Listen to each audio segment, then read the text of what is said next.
할렐루야. 오늘은 에베소서 12번째 시간으로 에베소 성도들을 향한 사도 바울의 기도에 대하여 살펴보도록 하겠습니다. 새벽에 촬영을 하다 보니까 잠깐 자고 새벽에 지금 촬영하니까 얼굴이 조금 부은 것 같은데 잘 봐주세요. 자, 그럼 오늘 사도 바울의 기도를 보십시다. 자, 사도 바울이 여기 이렇게 이야기하죠. 14절부터 3장 14절부터 21절 말씀이에요. 여기 보면 특별히 15절에 아버지 앞에 무릎을 꿇고 빈다고 이야기해요. 자, 이 당시에 문화적으로 또 초대교회 때는 유대인들이나 또 이제 유대인이 개종한 그리스도인들이 기도할 때 서서 기도를 했어요. 무릎을 꿇고 주로 기도. 통속적으로 일반적으로. 그래서 우리가 요즘도 예루살렘이나 통곡의 벽이라는 게 있잖아요. 거기에 나오는 영상들을 보세요. 좀 서가지고 우리 같으면 통곡한다 하면요 막 무릎 꿇고 주여 이러면서 통곡을 하는데 이 사람들은 그 앞에 놔놓고 기도 문제 가지고 막 이리 주글주글하면서 통곡을 해요. 막 벽을 두드리면서.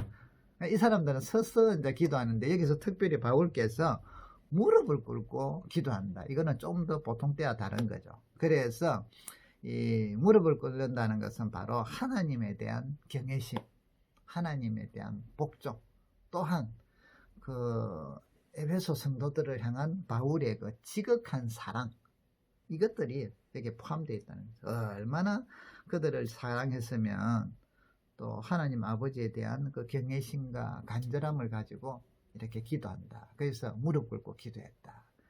이게 이제 예수님 시대나 초대교회의 결정적인 순간. 예수님이 겟세마네 동산에서 기도하실 때 무릎 꿇고 기도하고, 스데반이 이제는 돈에 맞아 죽으면서 무릎 꿇고 기도하고, 이런 게 나오죠. 자, 그래서 이제 무릎을 꿇고 기도하는데 그 내용이 무엇이냐면 16절이에요.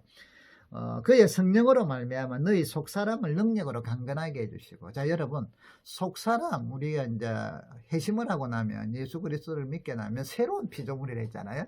새 사람이에요. 자, 이걸 우리는 속사람이라 하죠. 그리스도 안에서 새롭게 태어난 사람.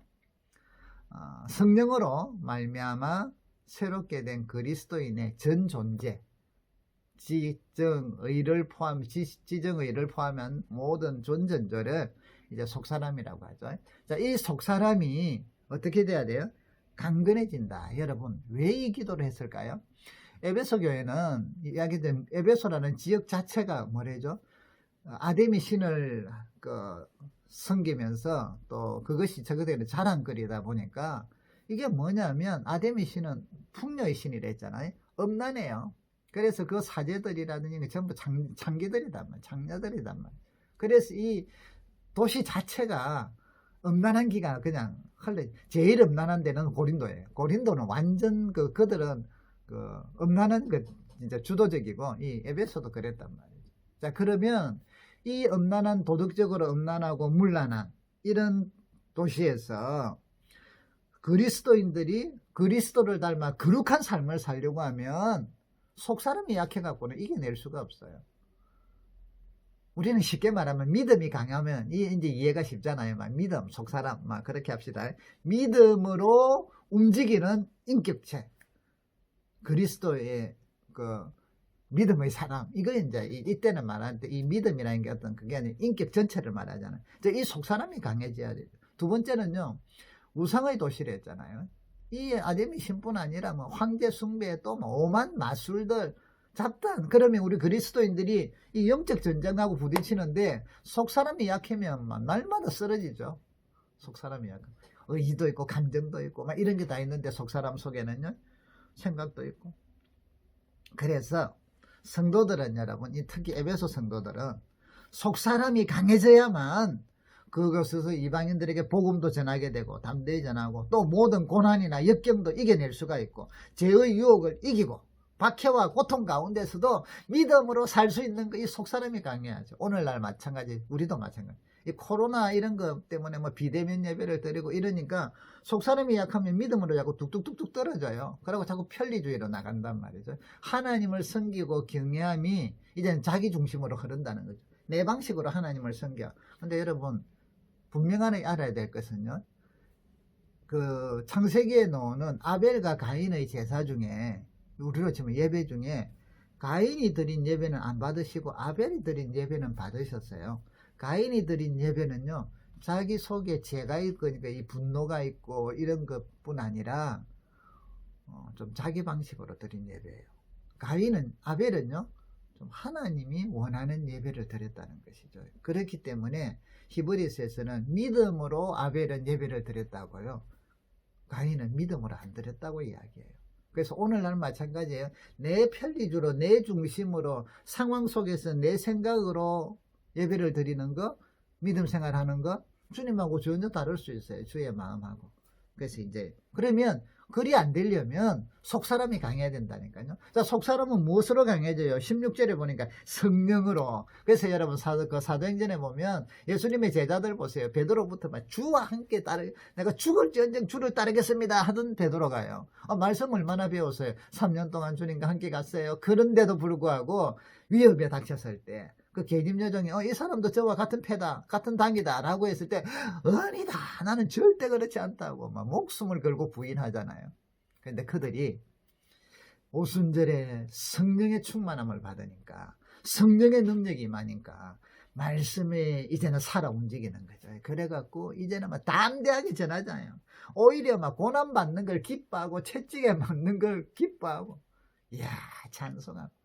여러분, 그래서 여기 이제 바울께서 이 비밀을 아니까 그의 성령으로 말미암아 너희 속사람을 능력으로 강건하게 하시마. 여러분, 성령 말씀에 성령 충만해서 속사람이 강해지기를 바랍니다. 성령의 능력으로. 그래서 여러분, 말씀을 우리가 쓰고 해설하고 지금 제가 이렇게 하는 이유가 이 말씀이 없이는 성령의 권능이 강건의 능력으로 나타날 수가 없어요. 그래서 말씀 충만하고 또 말씀을 머리로만 공부하든지 막 이래갖고는 안 돼요. 그 말씀에 성령의 능력이 임하셔야 돼요. 성령의 능력이. 오순절의 역사가 일어나는 것처럼. 그러면 세상을 이깁니다. 담대해집니다. 어떤 고난과 역경에도 오래 참을 수 있어요. 죄의 유혹을 이길 수가 있어요. 자, 그 다음 보니까 17절에 믿음으로 말미암아 그리스도께서 너희 마음에 계시게 하시면, 자, 여러분, 믿음으로 주님이 우리 속에 계시잖아요. 그런데 여기 말하는 그러니까 믿음으로 회심했을 때 하고 이제 그리스도인이 된 사람도 믿음으로 살아야 돼요. 그런데 그리스도께서 너희 마음에 계셔서 우리의 생각과, 쉽게 말하면 우리 주인이 되셔서 나의 삶의 모든 것들을 주님이 주인이 되셔서 그분을 섬기느냐, 이게 말하는 믿음으로 말미암아 지속적으로 주님이 나를 인도해 주시는 것, 내주하셔서 나를 인도해 주시는 이런 그리스도인이 있고요. 주님이 오시면 그때는 은혜 받은데 그 다음부터는 주님이 계시지만 주님은 좀 옆방에 계시게 만들고 내가 주도적으로 살아가는 사람이 있어요. 그래서 여기 에베소에서 지금 이야기하는 것은 주님을 모셨는데 내주하셨는데 내가 주도적으로 사는 것은 안 된단 말이죠. 그거는 약해요. 그거는 성령의 능력이 아니에요. 주님이 주도적으로 되셔야 돼요. 그래서 여기 믿음으로 말미암아, 여러분, 믿음이라는 것은 그렇기 때문에 하나님께서 우리가 그분을 지속적으로 의지하는 걸 말하잖아요. 그래서 우리가 주인이 그리스도가 나의 삶의 주인으로 인정하고 변함없이 그를 신뢰하는 것, 이게 믿음이거든요. 그러면 여러분, 여기서 이 지속적으로 믿는 사람이 주님을 의지하고 나의 전 인격을 주님께 맡기고 그분과 동행하면서 그분이 주인이 되는 삶, 이게 필요하다는 거예요. 자, 여러분, 16절 17절에 의하면 성령으로 속사람이 강건해지고 그리스도가 지속적으로 나와 함께 하셔서 나의 마음을 지배하시고 인도하시면 그 결과 어떻게 되죠? 너희가 17절 끝에 보니까 사랑 가운데서 뿌리가 박히고 터가 굳어진다고 이야기해요. 그렇게 되면 사랑으로 충만해진다는 거죠. 그래서 또 이제 18절에 너희 모든 성도들과 함께 지식이 넘치는 그리스도의 사랑을 알고, 자, 여러분, 그리스도의 사랑을 또 알도록 기도해요. 그리스도의 사랑 우리는 알아요. 그런데 그건 그러니까 한 번 아는 것 같고 얕게 아는 것 같고 안 된다는 거죠. 사랑은요, 점점 깊어져야 돼요. 그래서 여기 17절에 19절에 보면 넓이와 길이와 높이와 깊이가 어떠한 걸 깨달아라, 이렇게 이야기하잖아요. 사랑은 점점 깊어져 가야 돼요. 그리스도를 알고 있는 것만으로 충만한 게 아니라 그 사랑을 알고 그 지식이 점점 자라가야 돼요. 자라가야 돼요. 성도들은 하나님의 능력을 힘입어 그리스도의 사랑을 더 깊이 체험하고 깨달아 가야만 합니다. 성장해 가야 됩니다. 여러분, 왜 바울께서 그리스도의 사랑을 알도록 기도하고 있을까요?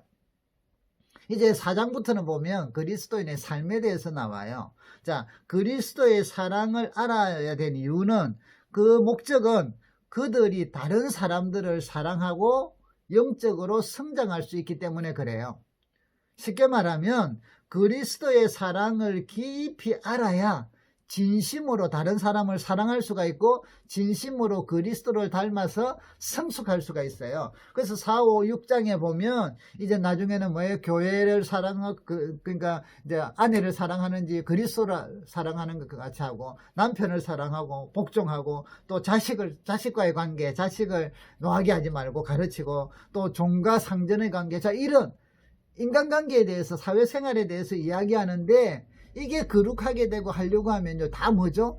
그리스도의 사랑을 아는 만큼 할 수 있다는 거죠. 그리스도의 사랑을 아는 만큼 아내를 사랑할 수가 있고요, 그리스도를 사랑을 아는 만큼 그분을 경외하고 존경해서 남편을 존경할 수가 있게 되고요, 그리스도의 사랑을 아는 만큼 자녀들을 훈계하되 분노하지 않게 훈계할 수가 있고요, 그리스도의 사랑을 아는 만큼 상전이 종을 사랑하며 살 수가 있고, 종은 상전을 존경하며 섬길 수가 있다는 거죠. 여러분, 이게 그리스도인의 삶이니까 오늘 바울께서 이 사랑을, 그분의 깊이, 사랑의 길이와 넓이와 높이와 깊이를 알 수 있도록, 그래서 하나님의 충만한 데까지 가도록, 그래서 20절에도 보면 우리 가운데 역사하는 이런 능력으로 하나님의 충만하신가 사랑은 우리가 구하거나 생각하는 것 모든 것에 더 넘치도록 하시는 분이다. 여러분, 이게 성도들의 비결이에요. 믿음이에요. 오늘 우리가 이 말씀을 통해서 그리스도를 더 알아가기를 축복합니다. 우리 속사람이 믿음으로, 말씀과 성령 충만으로 강해지고, 그 결과 그리스도의 사랑을 아는 만큼 우리도 그 사랑을, 다른 사람을 사랑하고, 또 주님을, 하나님을 바라보며 하나님의 그리스도의 충만한 데까지 성장해가는 우리 모두가 되기를 축복합니다. 다음 시간에 뵙겠습니다.